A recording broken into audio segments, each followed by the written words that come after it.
Okay, Brad, let's start with the power ratings. The easiest way to like a game is just one of them is misvalued. What's your power rating say about this game? Virginia, 10.5-point favorite, RJ. Okay, so there better be some reasons not to bet Virginia. Yep. What are they? Number one, let's talk about that 10.5-point difference. Keep in mind, a basic power rating is, with a regular size total in college basketball.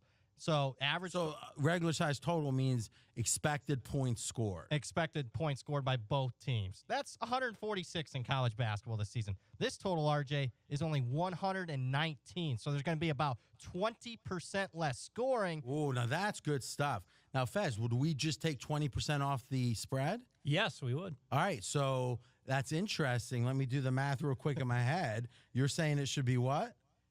10.5.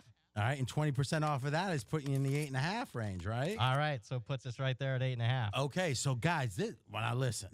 I don't think anything that advanced has ever been done seriously on national radio. Hey, power ratings say 10.5, except we only expect 80% of the scoring of a typical game. We take away 20%. That means we're now at the number. The number's correct. So is there situational edges, trends, matchups, etc.?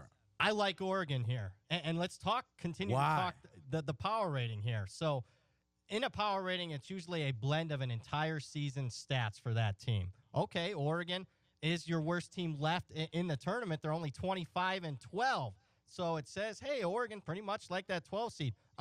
There's been a fundamental change with Oregon the last 10 games. This team switched their starting lineup. They have 4 guys that are all 6'9", all elite defenders. What has Oregon done in those 10 games?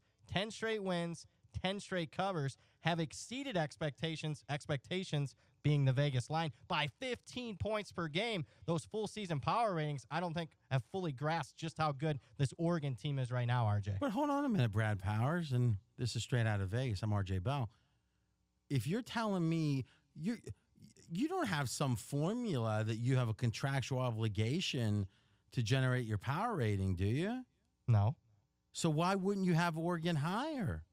And thus, why wouldn't the line say in your power rating math 8, then we subtract 20% from that and see the value on Oregon? You're telling me my power ratings, which I am Brad Powers and I'm God of, I'm the deity of my power ratings, are wrong. Well, I'm saying you just told me your power ratings are wrong. How can they be wrong when they're yours? That's true. But, I mean, that is one of my weaknesses.